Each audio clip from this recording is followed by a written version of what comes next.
Hi, Eric here from Laser Scanning TV. Today we are here in Prague in the Cubics Conference Center, and here's the 3D ISG conference. Yeah, I'm very proud to sit here together with one of the organizers. So maybe introduce yourself and the show. Yeah, thank you, Eric. Yeah, so I'm also happy that you joined, that you had fine time. My name is Tomas. I'm one of the founders, together with Michael Gula.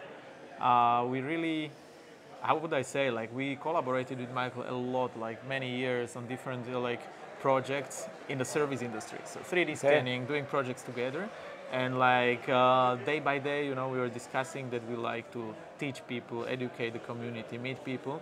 And then just the idea came like, hey, let's do some smaller workshops. So we did some workshops, and then we said like, no, let's do something big. So so we just try to invite, I would call in that moment like our friends as speakers, because they are like people from the industry, really respected ones, and they just started to accept like, hey guys, like if you two are doing it together, then like we are happy to join and support you. So that was the idea. And then we were like 2 years in RCN conference in Boston? In Boise.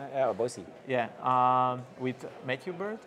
And we were just like thinking like, yeah, that's like so many people, like, like that's a good mood, and let's try to do it. So yeah. And I like that the conference is now in Europe, so it's and Prague is a very good location. So exactly. I think people like it. So it's what is you are from this AR VR industry? Exactly. Yeah. And Simon was he coming from the same industry, or? So Michael. Yeah, Michael, sorry. Yeah. Yeah. Michael is so how we started to work together was that we are more focused on photogrammetry. We do some laser scanning, and then we're turning this model into AR and VR. Okay. And what Michael was doing is like opposite. He was more the technical guy and making the technical scanning and very precise things. And we just merged these two things and supported each other. And then it grown into like a common path. Okay, I understand. So what is your outcome? Did you can say something about after the second day from the conference? So of course, it's a very good many people here. So from this organized point, but did you see something for the industry, some outcome? Or some where it goes? Or would be better to hear it from you, but for me, I can tell you from my side. For me, I'm also more the capturing guy, so the scanning from the scanning side, and maybe also CAD guy. And so for me, it's complete all these, with especially the Gaussian splatting. So I think it's opened a complete new business to providers who are providing data, but also for the people they maybe then use the Gaussian splatting for presenting their results, make this more intelligent. So I think it's opened the complete business to a complete new customer group. Also, I agree with you, and also the new ones, but also to enhance things for the old ones. Because, because this is not. It's we had also this question on the stage, and it's not about that Gaussian splatting is taking the other technologies away. No. It's just making them better. So this is something what when you combine especially laser scanning and Gaussian splatting, this is like really great thing, because you are keeping the accuracy, measuring possibilities, the scale of laser, and visuals of Gaussian splatting. So it's really the visual is, for me, it's an opener. Like point clouds is more accepted by engineers and technicians. They need this accuracy, but some people don't like to handle with these big data sets. And I think with the Gaussian, you catch the people by the nice presentation of the data. But then it's the information behind also there. So that's the point. That's what I meant, because you have you don't need the visuals, but there are visual inspections, crack detections, and everything, and you have them in the scan. But sometimes it's better to see them as well. Is it the crack inside? Is it outside? Like where is the problem? I see Gaussian there will be a complete own environment for this, but it's a little bit also the door opener. There's people starting with catching these Gaussians, but then they say later, maybe for our task we need a point cloud.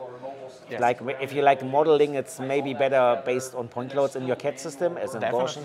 So I see this as a new way. So, but I see nothing. What was the people was in this industry so surprised as Gaussian splatting. So it popped up for me last summer something. Exactly. I think you was earlier maybe involved.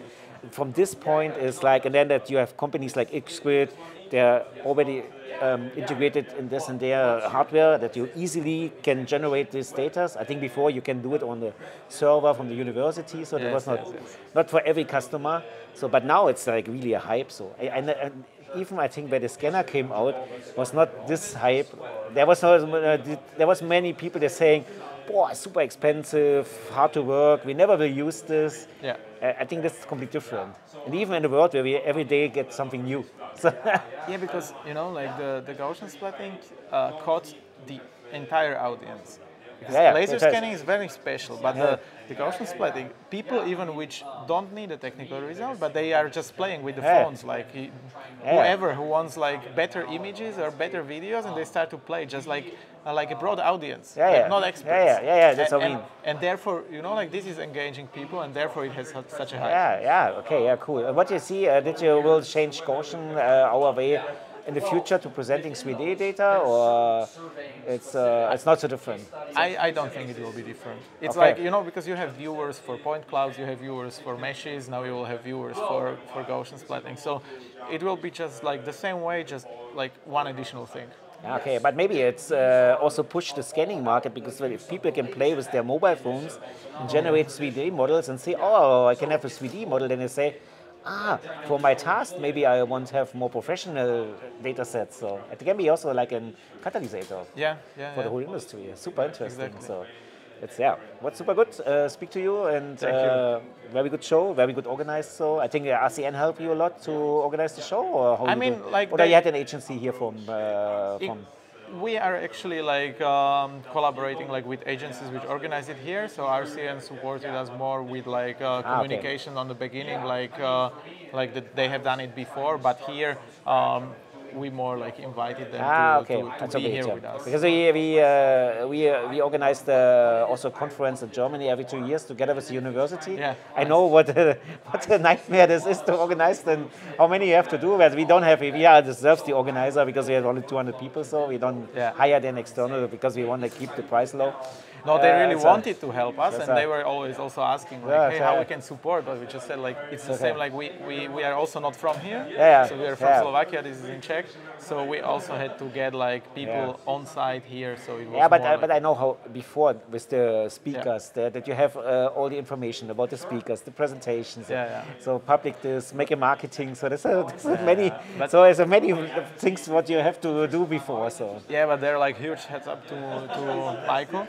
Because Michael, he's super good and connected in the social media. He's super good in LinkedIn, and this is like when he was like approaching also to people, then they were like super happy that they can join. I think if he get only from his LinkedIn users only 10%, then we would be in this location I think too it's small. It's 100,000 now. So I think it's only 1% would be fitting enough for these locations. So it's good.